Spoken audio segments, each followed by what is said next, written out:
Hello everyone, welcome to PMM world of wisdom. आज की video में हम देखेंगे कॉर्पोरेट एक्शन क्या होते हैं, type and category of corporate action, stock split और बोनस इश्यू में क्या डिफरेंस है। कॉर्पोरेट एक्शन के रिलेटेड इंपॉर्टेंट डेट्स जैसे कि declaration date, ex date, record date और पेमेंट डेट क्या होते हैं। कॉर्पोरेट एक्शन से कैसे शेयर होल्डर और शेयर प्राइस पे इम्पैक्ट होता है। तो चलो शुरू करते हैं वीडियो। तो वीडियो शुरू करने से पहले अगर आपने हमारे चैनल को अभी तक सब्सक्राइब नहीं किया तो प्लीज चैनल को सब्सक्राइब करें ताकि आप कोई इंपॉर्टेंट, इन्फॉर्मेटिव और वैल्यूएबल यूजफुल वीडियो मिस ना करें। तो चलो शुरू करते हैं कि कॉर्पोरेट एक्शन क्या होता है। कॉर्पोरेट एक्शन मतलब ऐसे इवेंट या एक्शन जो कंपनी लेती है। यहाँ यहाँ कंपनी मतलब बोर्ड ऑफ डायरेक्टर जिसे शेयर होल्डर अप्रूव करते हैं, जिसका शेयर होल्डर और शेयर प्राइस पे इम्पैक्ट पड़ता है, उसे कॉर्पोरेट एक्शन कहा जाता है। कॉर्पोरेट एक्शन डिफरेंट टाइप्स के होते हैं जैसे कि dividend, bonus, stock split, right issue, buy backs, merger, demerger, reverse stock split, open offer, etc.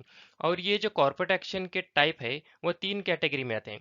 पहला कैटेगरी है मैंडेटरी। इससे इसमें शेयर होल्डर के पास कोई चॉइस या ऑप्शन नहीं होता। Example stock split, bonus, merger, demerger, spin off. दूसरा कैटेगरी है मैंडेटरी विथ ऑप्शन। ये मैंडेटरी कॉर्पोरेट एक्शन है, पर इसमें शेयर होल्डर को ऑप्शन दिए जाते हैं।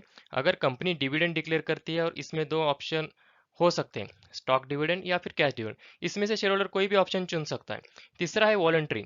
तो इस कॉर्पोरेट एक्शन में पार्टिसिपेट करने या ना करने का शेयर होल्डर डिसाइड करता है। ये मैंडेटरी नहीं होता, जैसे right issue, buybacks and open offer. ठीक है, देखते हैं कि कॉर्पोरेट एक्शन क्या होता है, उसका शेयर होल्डर और शेयर प्राइस पे क्या इंपैक्ट होता है। पहला कॉर्पोरेट एक्शन है डिविडेंड। ठीक है, डिविडेंड इसमें कंपनी जब प्रॉफिट में होती है तो कंपनी प्रॉफिट का कुछ हिस्सा शेयर होल्डर में बांट सकती है। ठीक है, डिविडेंड पर शेयर बेसिस पे दिया जाता है और यह स्टॉक के फेस वैल्यू पे दिया जाता है, ना कि मार्केट वैल्यू पे। यह पॉइंट ध्यान में रखें। फेस वैल्यू क्या होता है हम आगे देखेंगे। डिविडेंड अगर साल के बीच में दिया तो उसे इंटरिम डिविडेंड कहा जाता है, और वहीं डिविडेंड अगर साल के अंत में दिया जाए तो उसे फाइनल डिविडेंड कहा जाता है। ध्यान में रहे, यह साल मतलब financial year of company. Dividend देने का डिसीजन एनुअल जनरल मीटिंग में बोर्ड ऑफ डायरेक्टर लेते हैं। Till ex dividend date share को कम डिविडेंड शेयर कहा जाता है। ये एक्स डिविडेंड डेट और एक्स डेट क्या होते हैं आगे देखेंगे। अगर इन्वेस्टर चाहता है कि उसे डिविडेंड मिले तो उसे शेयर ओन या फिर बाय करना पड़ता है एक्स डिविडेंड से पहले। यह पॉइंट। तो स्टॉक का फेस वैल्यू क्या होता है। फेस वैल्यू या स्टॉक का ओरिजिनल या फिर नॉमिनल वैल्यू होता है जो शेयर सर्टिफिकेट पे लिस्ट होता है बाय इश्योर और कंपनी से। इससे पार वैल्यू भी कहा जाता है। फेस वैल्यू फिक्स होता है, यह फ्रीक्वेंटली चेंज नहीं होता है जब तक कोई कॉर्पोरेट एक्शन फेस वैल्यू को अफेक्ट नहीं करता। Face value is equal to equity share capital divide by number of outstanding shares. Equity share capital क्या होता है, कंपनी के बैलेंस शीट में लायबिलिटी साइड कैपिटल या इक्विटी में ये इक्विटी शेयर कैपिटल दिखते हैं जो फेस वैल्यू को रिप्रेजेंट करते हैं with respect to number of outstanding shares. और मार्केट वैल्यू और फेस वैल्यू दोनों अलग होते हैं। मार्केट वैल्यू मतलब मार्केट में स्टॉक एक्सचेंज में शेयर का की कीमत क्या चल रही है, वो मार्केट वैल्यू है। और मार्केट कैपिटलाइजेशन क्या है कि current market price of stock into number of outstanding share is equal to market capitalisation. Face value minimum 1 रुपए होता है, उसके बाद जनरली 2, 5, 10 और 100 होता है। चलो डिविडेंड का एग्जाम्पल देखते हैं। एक्स वाई जेड कंपनी ने फाइनेंशियल ईयर 21-22 में 5 रुपए का डिविडेंड पर शेयर डिक्लेयर किया। डिविडेंड फेस वैल्यू पे होता है। तो अगर एक्स वाई जेड का फेस वैल्यू 10 है तो डिविडेंड हो गया 5/10, दैट इज 50%। तो 50% डिविडेंड डिक्लेयर किया। कंपनी क्या करती है, एक तो प्राइस में डिक्लेयर करती है या फिर परसेंट में डिक्लेयर करती है। तो इस केस में क्या कंपनी ऐसे भी डिक्लेयर कर सकती है कि 50% डिविडेंड हमने डिक्लेयर किया। मतलब फेस वैल्यू 10 है, फिर देश का 15% कितना यानी 5। तो 5 हो गया अपना डिविडेंड। जो ठीक है। तो अभी हम देखते हैं कि नेक्स्ट कॉर्पोरेट एक्शन क्या है। नेक्स्ट कॉर्पोरेट एक्शन है स्टॉक स्प्लिट और बोनस इशू। चलो ठीक है। तो स्टॉक स्प्लिट क्या होता है। स्टॉक स्प्लिट में कंपनी शेयर की फेस वैल्यू स्प्लिट करती है एग्जिस्टिंग शेयर होल्डर के इसमें। इससे number of outstanding means number of outstanding share बढ़ते हैं। स्टॉक स्प्लिट में शेयर प्राइस घटता है और नंबर ऑफ आउटस्टैंडिंग शेयर बढ़ते हैं, लेकिन मार्केट कैपिटलाइजेशन सेम रहता है। स्टॉक स्प्लिट से महंगे शेयर सस्ते हो जाते हैं क्योंकि शेयर प्राइस घटता है और छोटे इन्वेस्टर शेयर बाय कर सकते हैं। चलो देखते हैं कि स्टॉक स्प्लिट का एग्जांपल। अगर company X Y Z declare stock split 1:2 मतलब एक शेयर के बदले दो शेयर मिलेंगे, लेकिन फेस वैल्यू अगर 10 होगा तो 10 का 5 होगा। अगर इस केस में देखेंगे तो कंपनी का 1:2 दिया है तो फेस वैल्यू पहले 10 था तो स्प्लिट होने के बाद 5 हो गया, और नंबर ऑफ शेयर्स कितने थे, पहले 100 थे तो स्प्लिट के बाद कितना हो गया, 200 हो गया। और शेयर प्राइस 100 से 50 हो गया, वो डिवाइड होता है तो नंबर ऑफ शेयर्स बढ़ते हैं और शेयर प्राइस डिक्रीज होता है। तो ओवरऑल इन्वेस्टमेंट की वैल्यू कितनी हो गई, सेम रह गई। 100 इंटू 100 दैट इज 1000 और 200 इंटू 50 दैट इज 1000। ठीक है। तो ये हो गया स्टॉक स्प्लिट। अभी देखते हैं कि बोनस इश्यू क्या होता है। बोनस इश्यू या स्टॉक डिविडेंड का एक फॉर्म है जिसमें कंपनी एग्जिस्टिंग शेयर होल्डर को बोनस फ्री में देती है। बोनस शेयर कंपनी अपने रिजर्व से देती है। बोनस सर जनरली एक रेशियो में दिया जाता है, जैसे कि 1:1, 2:1, 3:1 इट इसमें 2:1 का मतलब एग्जिस्टिंग शेयर होल्डर को 2 एडिशनल शेयर मिलेंगे फॉर एवरी 1 शेयर जो उसके पास है।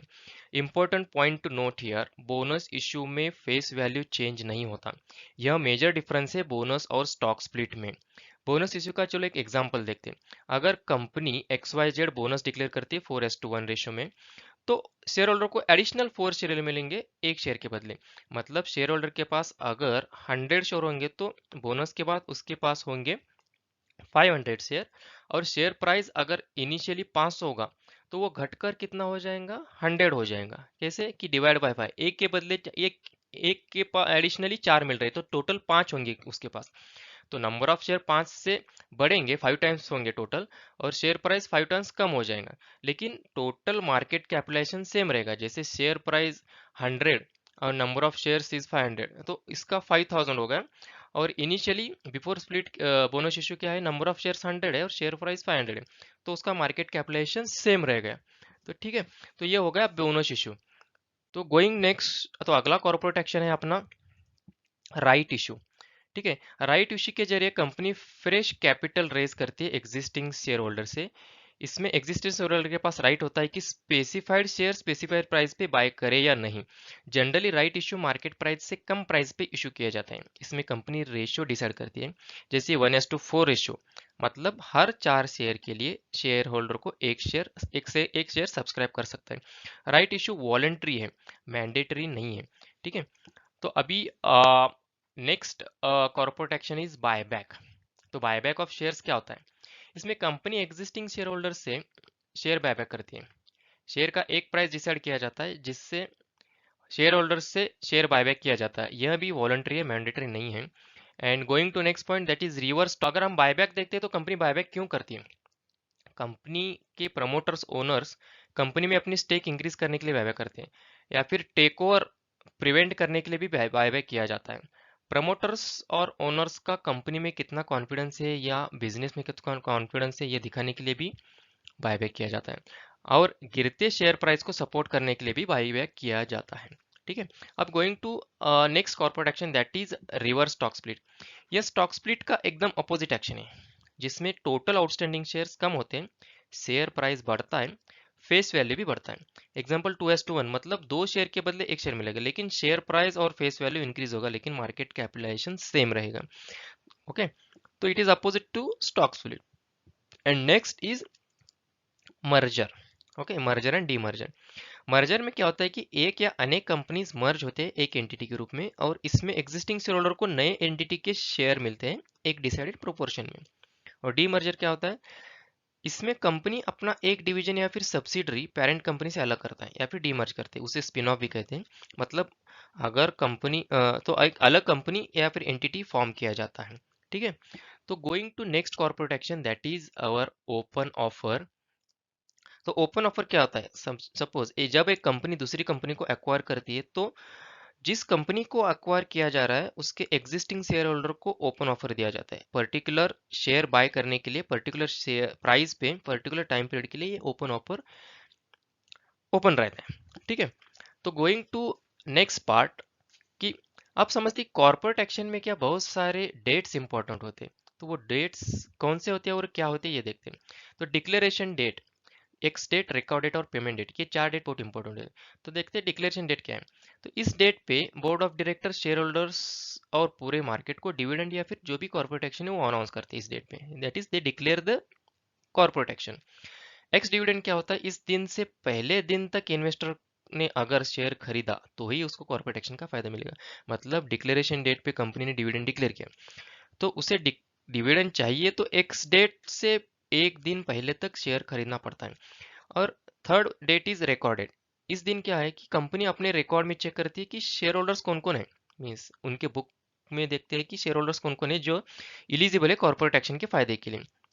तो क्या करते हैं, शेयर होल्डर के नाम चेक किया जाता है उस दिन कि जिनको कॉर्पोरेट एक्शन के बेनिफिट्स मिल सकते हैं। ठीक है। तो last date is payment date.